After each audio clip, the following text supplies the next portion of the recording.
बिस्मिल्लाहिर्रहमानिर्रहीम, अस्सलाम वालेकुम। सुप्रीम कोर्ट ने हुकूमत को उड़ा कर रख दिया है। हुकूमत के बड़े बड़े ख्वाब चकनाचूर हो गए हैं। 2/3 अक्सरियत भी फारिग हो गई है। हुआ यह है कि सुप्रीम कोर्ट ने पेशावर हाई कोर्ट और इलेक्शन कमीशन का फैसला मुअत्तल कर दिया है, जिसके जरिए जो सीटें मखसूस नशिस्तें तहरीक इंसाफ को मिलनी चाहिए थी, वो नशिस्तें अब झोली में डाल दी गई थी इत्तेहादी जमातों के और दीगर जमातों के। वो मखसूस नशिस्तें जो आइन में दर्ज है कि हर जमात को जितनी वो जनरल सीटें जीतेगी उसके तनासुब से मिलेंगी, खवातीन की और अकलीतों की सीटें। वो सीटें ये किया गया कि तहरीक इंसाफ को बतौर जमात तस्लीम ही नहीं किया गया। जितने लोग इनके आज़ाद हैसियत में जीत कर आए, कहा जी आप आज़ाद हैं, आप ये सीटें नहीं ले सकते। ना सिर्फ ये किया गया कि इनको सीटें नहीं मिली, बल्कि जो इनके हिस्से की सीटें थी वो भी हुकूमती इत्तेहाद को दीगर जमातों को दे दी गई और इस तरह उनकी 2/3 अक्सरियत बनवा दी गई। 2/3 अक्सरियत, अब वो 2/3 अक्सरियत भी बढ़ गई, फारिग हो गई, क्योंकि सुप्रीम कोर्ट ने फैसला ही सुना दिया है। पहली ही समात पर फैसला मुअत्तल कर दिया है कि जिसके जरिए ये मखसूस नशिस्तें झोली में डाल दी गई थी हुकूमत के। अब वो सीटें तो गई, फारिग हो गई। हाँ, जो उनकी अपनी कोटे के मुताबिक बनती थी वो उनको मिलेंगी, लेकिन जो इजाफी दे दी गई थी कि जी ये सीटें हैं, अब आइन में जनाब इनका फैसला करना है तो सीटें भी पूरी करनी है, अब ये तो बनती हैं तहरीक इंसाफ की, लेकिन छोड़ें जी इनको तो देनी नहीं, तो अब क्या करें, ये सीटें ऐसे तो नहीं रख सकते, खाली नहीं रह सकता ऐवान मखसूस नशिस्तों से, तो ये भी इनको दे दो। यानी ये भी हुआ कि अगर कोई एक जीत कर आया हुआ है तो उसके हिस्से में 2 आ गई मखसूस नशिस्तें। अब जो जो सवाल पूछे गए हैं, जस्टिस अतब बिन ला, जस्टिस मंसूर अली शाह, जस्टिस मोहम्मद अली मजहर, ये 3 रुकनी बेंच है, इनकी तरफ से जो सवाल पूछे गए हैं मैं आपके सामने रखूंगा। उड़ा कर रख दिया है जजेस ने, कमाल कर दिया है। और इस पर आप अंदाजा लगाएं कि वो लोग जो मुस्लिम लीग नून से मुंसलिक रहे हैं वो भी कह रहे हैं कि कमाल फैसला है, क्योंकि आइन को ही तबाह बर्बाद कर दिया गया था। और जो आइन में सबसे पहले जो चीज दर्ज है कि अवामी नुमाइंदगी, अवाम को हक सल्ल होगा कि अपने नुमाइंदे भेज सकें, उसकी ही नफी कर दी गई कि अवाम ने जिनको मुंतखब करके भेजा उनसे ताकत ही छीन ली गई कि वो ये फैसला करेंगे या उनके तनासुब से जो आइन में दर्ज है कि जी उनकी नुमाइंदगी होगी आगे और वो उनको सीटें मिलेंगी, वो भी फारिग कर दिया गया। तो लिहाजा अब ये जो ख्वाब था 2/3 अक्सरियत का, वो तो फौरी तौर पर फारिग हो गया। एक और खबर सुनिए कि अब इन सीटों से ये जो मखसूस नशिस्तें ज़बरदस्ती या इजाफी दे दी गई थी, जैसे लूट का माल है पीपल्स पार्टी को, नून लीग को, MQM, तो अब इसके बाद ये है कि सेनेट में भी इन्होंने वोट डाले थे। इन मखसूस नशिस्तें जो ये लूट का माल थी, इनके जरिए सेनेटर भी बनवाए गए, अब वो भी इलेक्शन मशकूक हो गए हैं।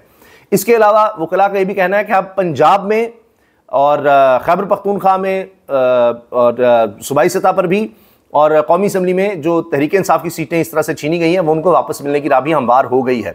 ये भी एक बहुत बड़ी खबर है। अच्छा, अब आप ये देखिए कि ये इतना बड़ा मामला है, इतना बड़ा मामला है कि हुकूमत की सारी जान ही निकल गई है। और यही अल्फाज में कल और परसों यानी 5 मई और 4 मई की वीडियोस में आपको मिल जाएंगे। हमने बार बार जिक्र किया था कि 6 मई का दिन आज की समात बहुत अहम है और इसमें हुकूमत की जान ही निकल सकती है, क्योंकि वो जो आईनी तरमीम करना चाह रही है हुकूमत, वो अब नहीं कर सकेगी अगर ये फैसला तहरीक इंसाफ के हक में आ जाता है। ना सिर्फ ये कि आईनी तरमीम नहीं हो सकेगी, बल्कि जस्टिस काजी फाइसा साहब को जो 3 साल की एक्सटेंशन देने का मामला है वो भी फारिग हो जाएगा। वो जो आईनी पैकेज लाना चाह रहे हैं उसका ख्वाब भी चकनाचूर हो जाएगा। तो वो अब होता नजर आ रहा है। इसके अलावा अभी जो फैसला है वो तो मुअत्तल किया गया है। ये जो इजाफी सीटें जिस तरह से दी गई थी, इजाफी सीटें जो हक इनका बनता था, उसके अलावा इजाफी सीटें जो दी गई थी वो तो हो गई हैं फारिग। अब आगे सुन्नी इत्तेहाद कौंसिल के बैनर तले चुके तहरीक इंसाफ शामिल हुई थी कि जी इनके पास तो इंतखाबी निशान नहीं था, इंतखाबी निशान नहीं था तो बतौर जमात ही ये नहीं समझी गए। और यही सवाल जस्टिस अतब बिन ला साहब ने उठाया है कि अगर किसी जमात से छीन लिया जाएगा उसका सिंबल, उसका इंतखाबी निशान बल्ला छीन लिया था, तो क्या वो जमात इलेक्शन में हिस्सा नहीं ले सकती? क्या वो जमात ही नहीं समझी जाएगी? अलग ये इलेक्शन कमीशन कहता है जी रजिस्टर्ड जमात है तहरीक इंसाफ, लेकिन हाँ उनके वकील को जब बुलाया गया, पहले वक्फा किया गया था, जो बुलाया गया उन्होंने कहा जी हाँ जी वो नहीं हिस्सा ले सकते। तो अब नजर आ रहा है कि जी सुप्रीम कोर्ट का ये बेंच बिल्कुल डट गया है, दबाव में नहीं आ रहा और इसने फैसला सुनाना है। आगे जो कहा जा रहा था नहीं जी ये आप सुने ही ना लार्जर बेंच को दें, हुकूमत भी चाहती थी, इलेक्शन कमीशन भी चाहता था कि ये लार्जर बेंच सुने, आप सुने ही ना। उनको लग रहा था कि भाई ये जजेस तो फैसला दे देंगे, इंसाफ कर देंगे। तो ये मामला अब जजेस कमेटी को भेज दिया गया है कि जी क्या लार्जर बेंच बनना चाहिए, क्योंकि ये कहा गया कि जी ये तो आईनी मामला है, आइन की इंटरप्रिटेशन का मामला है और अब जो कानून मौजूदा हुकूमत बना चुकी है इसमें 5 जजेस कम से कम होंगे तो फैसला सुनेंगे। तो जजेस ने कहा कि जी वो बाद में देखेंगे, क्योंकि अभी हम इसको सुओ मोटो में नहीं देख रहे। तो अपील आई है सुन्नी इत्तेहाद कौंसिल की, तो ये बहुत बड़ा रिलीफ है तहरीक इंसाफ के लिए और हुकूमत के लिए बहुत बड़ा झटका है। आप अंदाजा लगाइए कि मैंने जिस तरह अर्ज किया कि इस पर अब हुकूमत हिल के रह गई है, और हुकूमत के हामी जो हुआ करते थे, ताकि जहांगीर जदून साहब जो PDM 1 में इस्लामाबाद में हाई कोर्ट के यानी एडवोकेट जनरल थे उस वक्त हुकूमत की तरफ से, वो भी कहते हैं कि यह हक और सच की फतह है, तो वो भी इस बात पर वाजे कर रहे हैं।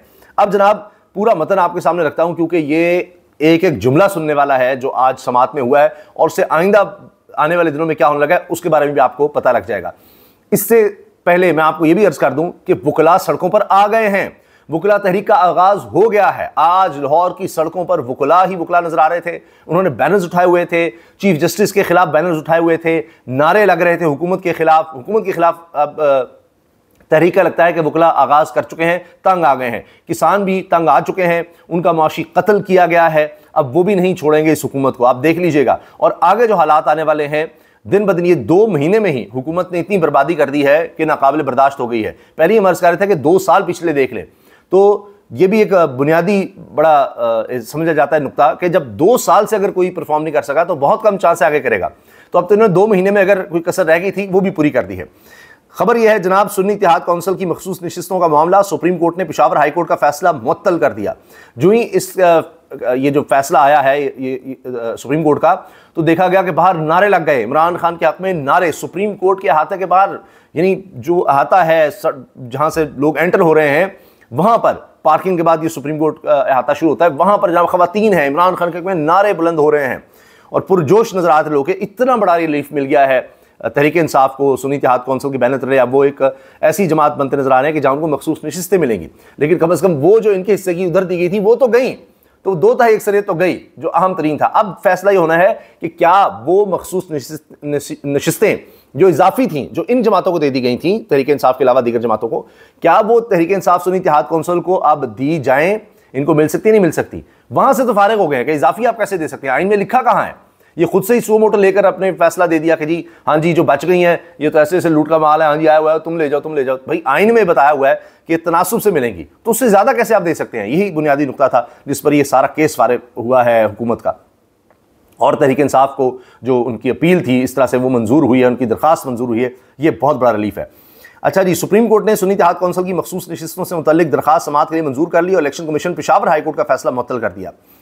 14 मार्च को पेशावर हाई कोर्ट के 5 रुकनी लार्जर बेंच ने मुतफ़िक़ा तौर पर सुन्नी इत्तेहाद कौंसिल की मखसूस नशिस्तें न मिलने के खिलाफ दरखास्त को मुस्तरद कर दिया था, क्योंकि अब जो आज़ाद हैसियत में आए थे वो सुन्नी इत्तेहाद कौंसिल में इसलिए शामिल हो गए कि उनके पास तो निशान भी था और ज़मीनी इलेक्शन भी तहरीक इंसाफ के लोगों ने इसी बैनर तले लड़ा है।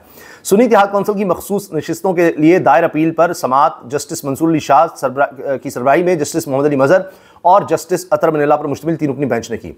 वफाकी हुकूमत ने लार्जर बेंच तश्कील देने की इस्तदा की। जस्टिस मंसूर अली शाह ने रिमार्क्स दिए कि मौजूदा केस आइन के आर्टिकल 185 के तहत अपील में सुन रहे हैं, मौजूदा केस आर्टिकल 184(3) के तहत दायर नहीं हुआ।